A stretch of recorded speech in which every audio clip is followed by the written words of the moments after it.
ಸ್ನೇಹಿತರೆ, ಅದು 1951 ಜೂನ್ 17 ಬೆಳಗ್ಗೆ ಸುಮಾರು 11 ಗಂಟೆ 15 ನಿಮಿಷದ ಟೈಮ್. ಅದು ನ್ಯೂಯಾರ್ಕ್ನ ಪ್ರತಿಷ್ಠಿತ ಟೈಮ್ ಸ್ಕ್ವೇರ್ ಬಳಿ ಸುಮಾರು 29 ವರ್ಷದ ವ್ಯಕ್ತಿಯೊಬ್ಬ ರಸ್ತೆ ಮಧ್ಯೆ ನಿಂತುಕೊಂಡಿದ್ದ. ಆತನ ವೇಷಭೂಷಣ 19ನೇ ಶತಮಾನ, ಅಂದರೆ ಅಂದಿನ ಕಾಲಕ್ಕೆ ಸುಮಾರು 70-80 ವರ್ಷ ಹಳೆ ತರ ಕಾಣಿಸ್ತಾ ಇತ್ತು. ನೋಡುತ್ತಿದ್ದ ಹಾಗೆ ಎಲ್ಲಿಂದಲೋ ಬರ್ತಾ ಇದ್ದ ಕ್ಯಾಬ್ ಒಂದು ಆತನಿಗೆ ಗುದ್ದು ಬಿಡ್ತು. ಆತ ಅಲ್ಲೇ ಪ್ರಾಣ ಕಳ್ಕೊಂಡ. ಆದರೆ ಶವಾಗಾರದಲ್ಲಿ ಆತನ ದೇಹ ಚೆಕ್ ಮಾಡಿದ ಪೊಲೀಸರಿಗೆ ಬಹಳ ಅಚ್ಚರಿ ಆಯಿತು. ಯಾಕಂದ್ರೆ ಆತನ ಬಳಿ ಇದ್ದಿದ್ದೆಲ್ಲ 100 ವರ್ಷಗಳ ಹಳೆಯ ವಸ್ತುಗಳು.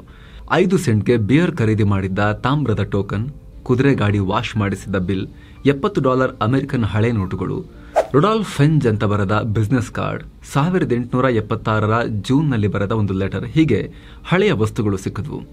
ಆದರೆ ಯಾವುದೂ ಕೂಡ ಧೂಳು ಹಿಡಿದಿರೋ ರೀತಿ ಹಳೇದ ರೀತಿ ಕಾಣಲಿಲ್ಲ. ಇದರಿಂದ ಅಚ್ಚರಿಗೊಳಗಾದ ನ್ಯೂಯಾರ್ಕ್ ಪೊಲೀಸರು ಆತನ ಅಡ್ರೆಸ್ ಹಿಡಿದು ಹುಡುಕೋಕೆ ಶುರು ಮಾಡಿದ್ರು. ಆದರೆ ಆ ಅಡ್ರೆಸ್ನಲ್ಲಿ ಯಾರೋ ರುಡಾಲ್ಫ್ ಫೆಂಜ್ ಅಂತ ವ್ಯಕ್ತಿ ಇದ್ದ ಅನ್ನೋ ಗುರುತೇ ಸಿಗಲಿಲ್ಲ. ಕೊನೆಗೆ ಹಲವು ವರ್ಷಗಳ ಕಾಲ ಹುಡುಕಿದ ಪೊಲೀಸರಿಗೆ ಒಂದು ಬ್ಯಾಂಕ್ನ ಹಳೆ ದಾಖಲೆಗಳಲ್ಲಿ ರುಡಾಲ್ಫ್ ಹೆಸರು ಸಿಗುತ್ತೆ. ಜೊತೆಗೆ ಅದರಲ್ಲಿ ಫ್ಲೋರಿಡಾದ ಒಬ್ಬ ವಿಧವೆ ಹೆಸರಿರುತ್ತೆ. ಬಳಿಕ ಪೊಲೀಸರು ಆಕೆಯನ್ನ ಸಂಪರ್ಕ ಮಾಡಿದಾಗ ಆಕೆ ಪೊಲೀಸರು ದಿಗ್ಭ್ರಮೆಗೊಳಗಾಗೋ ಒಂದು ಮಾಹಿತಿಯನ್ನ ಕೊಡ್ತಾಳೆ. ರುಡಾಲ್ಫ್ ಫೆಂಜ್ ನನ್ನ ಪತಿ, ಆದರೆ 1876ರಲ್ಲಿ 29 ವರ್ಷ ವಯಸ್ಸಿದ್ದಾಗ ಒಂದು ಸಂಜೆ ವಾಕ್ ಹೋಗ್ತೀನಿ ಅಂತ ಹೇಳಿ ಹೋದವರು ವಾಪಸ್ ಬರಲೇ ಇಲ್ಲ ಅಂತ ಹೇಳ್ತಾಳೆ. ಆಕೆ ರುಡಾಲ್ಫ್ ಹೋಗುವಾಗ ಹೇಗಿದ್ದ ಅಂತ ಹೇಳಿದ್ದಳು. ಅದೇ ರೀತಿ ಟೈಮ್ ಸ್ಕ್ವೇರ್ನಲ್ಲಿ ಆತ ಕಾಣಿಸ್ಕೊಂಡಿದ್ದ. ಈ ಕೇಸ್ ಇವತ್ತಿಗೂ ಅಮೆರಿಕದಲ್ಲಿ ದೊಡ್ಡ ರಹಸ್ಯವಾಗಿ ಉಳ್ಕೊಂಡಿದೆ. ಹಾಗಿದ್ರೆ ನಿಜವಾಗ್ಲೂ ರುಡಾಲ್ಫ್ ಫೆಂಜ್ ಟೈಮ್ ಟ್ರಾವೆಲರ್ ಆಗಿದ್ನಾ? ಟೈಮ್ ಟ್ರಾವೆಲ್ ಅನ್ನೋದು ಕೇವಲ ಸಿನಿಮಾದ ಹುಚ್ಚು ಕಲ್ಪನೆನಾ? ಅಥವಾ ಮನುಷ್ಯ ನಿಜವಾಗಿಯೂ ಯಾವತ್ತಾದ್ರೂ ಟೈಮ್ ಟ್ರಾವೆಲ್ ಮಾಡಬಹುದಾ? ಈ ಬಗ್ಗೆ ವಿಜ್ಞಾನ ಏನ್ ಹೇಳುತ್ತೆ? ಆಲ್ಬರ್ಟ್ ಐನ್ಸ್ಟೈನ್ ಏನ್ ಹೇಳಿದ್ರು? ಬನ್ನಿ ಕ್ವಿಕ್ ಆಗಿ ನೋಡ್ತಾ ಹೋಗೋಣ. ಸ್ನೇಹಿತರೆ, ಟೈಮ್ ಟ್ರಾವೆಲ್ ಅನ್ನೋದು ಹೊಸ ಕಾನ್ಸೆಪ್ಟ್ ಅಲ್ಲ. ಇತಿಹಾಸದ ಉದ್ದಕ್ಕೂ ಮನುಷ್ಯ ಈ ಟೈಮ್ನ ಕಂಟ್ರೋಲ್ ಮಾಡೋ ರೀತಿ ಇದ್ದು ಬಿಟ್ಟಿದ್ರೆ, ಇಷ್ಟ ಬಂದಾಗ ಪಾಸ್ಟ್ ಫ್ಯೂಚರ್ಗೆ ಹೋಗೋ ರೀತಿ ಇದ್ದು ಬಿಟ್ಟಿದ್ರೆ ಹೇಗಿರ್ತಾ ಇತ್ತು ಅಂತ ಯಾವಾಗಲೂ ಕುತೂಹಲದಿಂದ ಹುಡುಕಾಡಿದಾನೆ, ನೋಡಿದಾನೆ. ನಮ್ಮ ಮಹಾಭಾರತದಲ್ಲೂ ಕೂಡ ಬಲರಾಮರ ಪತ್ನಿ ರೇವತಿ ತಮ್ಮ ತಂದೆ ರೇವೈತರ ಜೊತೆ ಟೈಮ್ ಟ್ರಾವೆಲ್ ಮಾಡಿ ಸೃಷ್ಟಿಕರ್ತ ಬ್ರಹ್ಮರ ಬಳಿ ಹೋಗ್ತಾರೆ ಅಂತ ಉಲ್ಲೇಖ ಮಾಡಲಾಗಿದೆ. ಹೀಗೆ ಪುರಾಣ ಪುಣ್ಯ ಕಥೆಗಳಿಂದ ಹಿಡಿದು ಸೈಂಟಿಸ್ಟ್ಗಳವರೆಗೆ ಟೈಮ್ ಟ್ರಾವೆಲ್ ಅನ್ನೋದು ಸೂಜಿಗಲ್ಲಿನಂತೆ ಮನುಷ್ಯರನ್ನ ಸೆಳೀತಾ ಇದೆ. ಆದರೆ ಈ ಟೈಮ್ ಟ್ರಾವೆಲ್ ಮೇನ್ ಸ್ಟ್ರೀಮ್ ಆಗೋಕೆ ಶುರುವಾಗಿದ್ದು 90ರ ದಶಕದ ನಂತರ. 1895ರಲ್ಲಿ H.G. ವೆಲ್ಸ್ ಅನ್ನೋ ಇಂಗ್ಲಿಷ್ ಸಾಹಿತಿ ತಮ್ಮ ದಿ ಟೈಮ್ ಮಷಿನ್ ಅನ್ನೋ ಫೇಮಸ್ ನಾವೆಲ್ ಅನ್ನ ಪ್ರಕಟ ಮಾಡಿದ್ರು.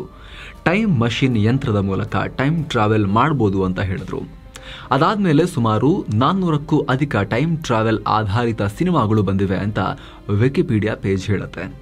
ಇತ್ತೀಚೆಗೆ ನಮ್ಮ ಕನ್ನಡದಲ್ಲೂ ಬ್ಲಿಂಕ್ ಅನ್ನೋ ಒಂದು ಟೈಮ್ ಟ್ರಾವೆಲ್ ಸಿನಿಮಾ ಬಂದಿತ್ತು. ಆದರೆ ನಿಜಕ್ಕೂ ಮನುಷ್ಯ ಆ ರೀತಿ ಒಂದು ಯಂತ್ರವನ್ನ ಸೃಷ್ಟಿ ಮಾಡಬಹುದಾ? ಫಾರ್ಮುಲಾವನ್ನ ಕಂಡುಹಿಡಿಯಬಹುದಾ? ಖಂಡಿತ ಇಲ್ಲ ಅಂತ ಹೇಳ್ಬೋದು. ಹಾಗಾದ್ರೆ ಟೈಮ್ ಟ್ರಾವೆಲ್ ಪಾಸಿಬಲ್ಲೇ ಇಲ್ವಾ, ಸಾಧ್ಯನೇ ಇಲ್ವಾ ಅಂತ ಕೇಳಿದ್ರೆ ಇಲ್ಲ, ಮಾಡಬಹುದು ಆದರೆ ಅಂತ ವಿಜ್ಞಾನ ಹೇಳುತ್ತೆ. ಸಮಯ ನಿಶ್ಚಲ ಅಲ್ಲ, ಚಂಚಲ. ಐನ್ಸ್ಟೈನ್ ಬಿಚ್ಚಿಟ್ಟ ಕಾಲದ ಕರಾಳ ಸತ್ಯ. ನಮ್ಮಲ್ಲಿ ಬಹಳ ಜನ ಟೈಮ್ ಟ್ರಾವೆಲ್ ಅನ್ನೋದು ಸಾಧ್ಯನೇ ಇಲ್ಲ ಅಂತ ದೃಢವಾಗಿ ನಂಬಿದ್ದೀವಿ. ಕಾರಣ ಇದುವರೆಗೂ ನಾವು ಟೈಮ್ ಅನ್ನೋದು ಕಾನ್ಸ್ಟೆಂಟ್ ಅಂತ ಅರ್ಥ ಮಾಡ್ಕೊಂಡಿದ್ದೀವಿ. ಅದು ಅಮೆರಿಕ ಇರಲಿ ಅಥವಾ ಮಂಗಳ ಗ್ರಹಣ ಇರಲಿ, ಟೈಮ್ ಒಂದೇ ರೀತಿ ಸಾಗುತ್ತೆ ಅಂತ ನಂಬಿದ್ದೀವಿ. ನ್ಯೂಟನ್ ಕೂಡ ಹಾಗೆ ನಂಬಿದ್ರು. ಆದರೆ ಈ ನಂಬಿಕೆ ಸುಳ್ಳು ಅಂತ ಪ್ರೂವ್ ಮಾಡಿದ್ದು ಆಲ್ಬರ್ಟ್ ಐನ್ಸ್ಟೈನ್. ಇವರ ಖ್ಯಾತ ರಿಲೇಟಿವಿಟಿ ಸಿದ್ಧಾಂತದ ಪ್ರಕಾರ ಟೈಮ್ ಅನ್ನೋದು ಕಾನ್ಸ್ಟೆಂಟ್ ಅಲ್ಲ, ರಿಲೇಟಿವ್. ಅಂದರೆ ಸಮಯ ನಾವು ಅಂದುಕೊಂಡಂತೆ ಸದಾಕಾಲ ಒಂದೇ ರೀತಿ ಸಾಗಲ್ಲ. ಬದಲಾಗಿ ಹರಿಯುವ ನದಿಯಂತೆ ಕೆಲವೊಮ್ಮೆ ಫಾಸ್ಟ್ ಆಗಿ ಕೆಲವೊಮ್ಮೆ ನಿಧಾನಕ್ಕೆ ಚಲಿಸುತ್ತೆ. ಸಮಯ ಹೀಗೆ ಬದಲಾಗೋಕೆ ಐನ್ಸ್ಟೈನ್ 2 ಕಾರಣಗಳನ್ನ ಕೊಡ್ತಾರೆ. ಒಂದು ಸ್ಪೀಡ್, ಮತ್ತೊಂದು ಗ್ರಾವಿಟಿ. ನೀವು ವೇಗವಾಗಿ ಚಲಿಸಿದಷ್ಟು ಟೈಮ್ ನಿಮಗೆ ನಿಧಾನಕ್ಕೆ ಮೂವ್ ಆಗುತ್ತೆ. ಲೈಟ್ನಷ್ಟು ಫಾಸ್ಟ್ ಆಗಿ ಹೋದ್ರಂತೂ ಟೈಮ್ ನಿಮಗೆ ನಿಂತೇ ಹೋಗಿದೆ ಅಂತ ಅನಿಸುತ್ತೆ ಅಂತ ಹೇಳಿದ್ರು. ಅದೇ ರೀತಿ ಗ್ರಾವಿಟಿ ಅಥವಾ ಗುರುತ್ವಾಕರ್ಷಣ ಬಲ ಹೆಚ್ಚಿರೋ ಕಡೆ ಟೈಮ್ ನಿಧಾನಕ್ಕೆ ಮೂವ್ ಆಗುತ್ತೆ. ಐನ್ಸ್ಟೈನ್ರ ಈ ಸಿದ್ಧಾಂತವನ್ನ ಹಲವಾರು ಎಕ್ಸ್ಪೆರಿಮೆಂಟ್ಗಳ ಮೂಲಕ ವಿಜ್ಞಾನಿಗಳು ಪ್ರೂವ್ ಮಾಡಿ ಕೂಡ ತೋರಿಸಿದ್ದಾರೆ. ವಿಮಾನದಲ್ಲಿ ಟೈಮ್ ಟ್ರಾವೆಲ್, ಬಾಹ್ಯಾಕಾಶದಲ್ಲಿದ್ರೆ ವಯಸ್ಸು ಕಮ್ಮಿ.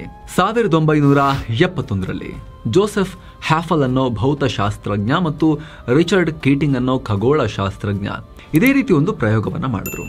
ಇಬ್ರು ವಿಮಾನವೊಂದರಲ್ಲಿ ಅತ್ಯಂತ ನಿಖರವಾಗಿ ಸಮಯವನ್ನ ತೋರಿಸೋ 4 ಸೀಸಿಯಂ ಅಟಾಮಿಕ್ ಗಡಿಯಾರಗಳನ್ನ ಇಟ್ಕೊಂಡು 2 ಸುತ್ತು ಭೂಮಿಯನ್ನ ಸುತ್ತೋಡಿದ್ರು.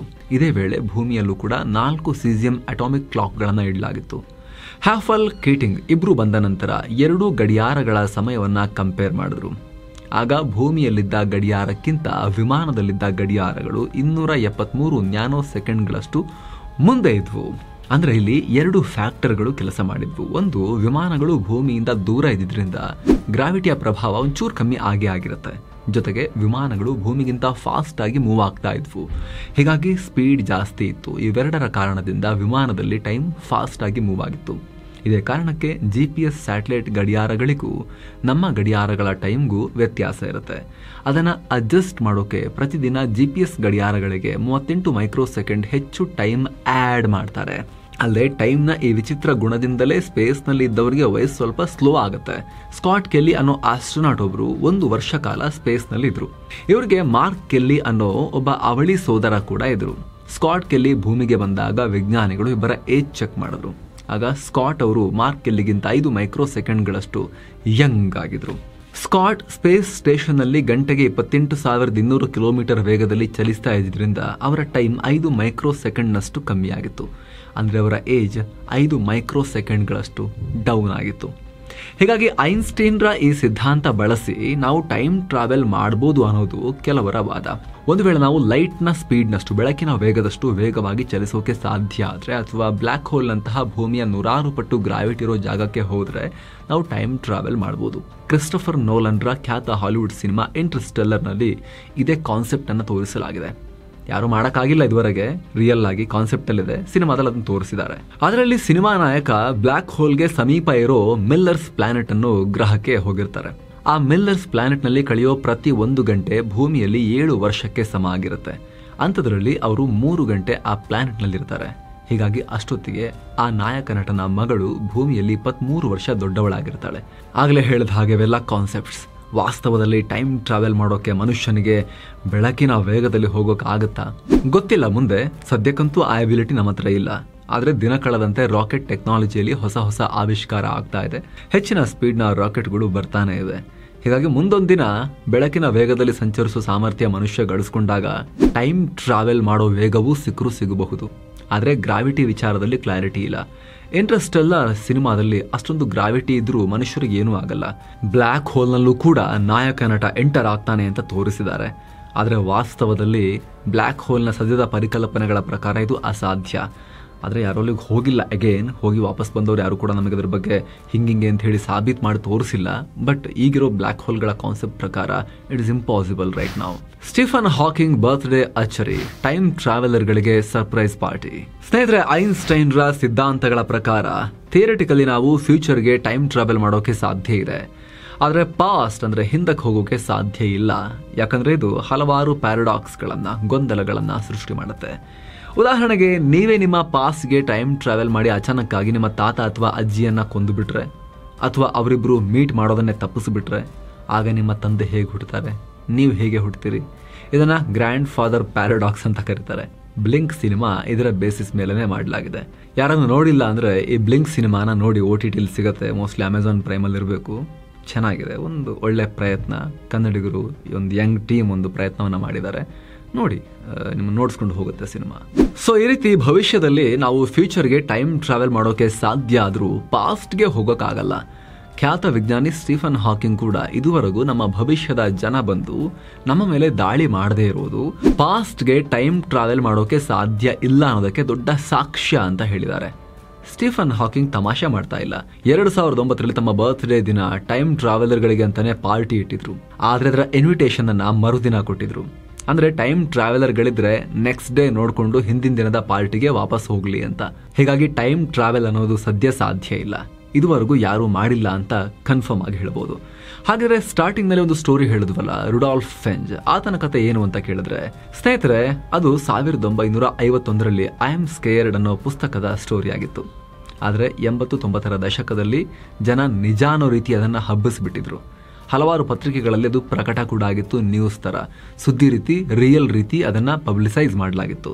ಇಲ್ಲ ಕಣ್ರಯ್ಯ, ಇದು ಪುಸ್ತಕದ ಸ್ಟೋರಿ ಅಂತ ಅರ್ಥ ಮಾಡ್ಸಕ್ಕೆ ತುಂಬಾ ಬಾಯ್ ಬಡ್ಕೊಂಡು ಹೇಳಬೇಕಾಗಿತ್ತು. ಆ ರೀತಿ ಪರಿಸ್ಥಿತಿ ಇತ್ತು. ಹೀಗಾಗಿ ನಮ್ಮ ಈ ಸ್ಟೋರಿಯ ಟೋನ್ ಅನ್ನ ಸೆಟ್ ಮಾಡೋಕ್ಕೂ ಕೂಡ ನಾವು ಅಂದು ಜನ ಸಂಮೋಹನಗೊಂಡಿದ್ದ ಆ ಸ್ಟೋರಿಯನ್ನೇ ಆರಂಭದಲ್ಲಿ ನಿಮಗಿಟ್ಟಿದ್ವಿ. ಸೊ ಸ್ನೇಹಿತರೆ, ನೀವು ಕೂಡ ಹೇಳಿ, ಒಂದು ವೇಳೆ ನಿಮಗೆ ಟೈಮ್ ಟ್ರಾವೆಲ್ ಮಾಡೋಕೆ ಅವಕಾಶ ಇದ್ದಿದ್ರೆ ನೀವು ನಿಮ್ಮ ಪಾಸ್ಟ್ಗೆ ಹೋಗಿ ಏನು ಮಾಡ್ತಾ ಇದ್ರಿ? ಅದನ್ನು ಕಾಮೆಂಟ್ ಮಾಡಿ ತಿಳಿಸಿ. ಮತ್ತೆ ಭೇಟಿ ಆಗ್ತಿರೋಣ. ನಮಸ್ತೆ.